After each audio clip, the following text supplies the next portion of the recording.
বিগত সময়ের প্রেক্ষাপট আপনারা সকলেই জানেন, এটা আমার মুখ দিয়ে বলার প্রয়োজন নাই। অনেক আনামুলি হয়েছে, অনেক সামঞ্জস্যতা আমরা লক্ষ্য করেছি। আমরা আসলে পিছনে যেতে চাই না, আমরা সামনে এগিয়ে যেতে চাই। সেই লক্ষ্যে আমাদের সরকারের মূল লক্ষ্যই হলো ইনভেস্টমেন্ট বাড়ানো, কর্মসংস্থান করা, আমাদের অর্থনৈতিক প্রাণচাঞ্চলতা আবার যে স্থবিরতা আমরা গত 17 বছর লক্ষ্য করেছি প্রত্যেকটা সেক্টরে, আমরা এখান থেকে বের হয়ে আমরা মাননীয় প্রধানমন্ত্রী জনাব তারেক রহমানের নেতৃত্বে বাংলাদেশের মানুষের প্রত্যাশার যে বাংলাদেশ, সেই জায়গায় যেতে চাই।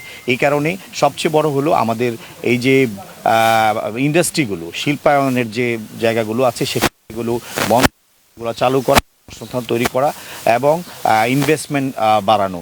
যত বেশি বিনিয়োগ আমরা আনতে পারবো দেশি বিদেশি, ততই মানুষের কর্মসংস্থান হবে, আমাদের অর্থনৈতিক বিশেষ করে জেলা লেভেলে প্রান্তিক মানুষগুলোর মাঝে আবার আশার সঞ্চার হবে। আমরা এই কমিটমেন্ট করেছি, ওয়াদা করেছি, নির্বাচনী ইশতেহার আমাদের এটা ছিল। ইনশাল্লাহ সেই লক্ষ্যে আমরা কাজ করি।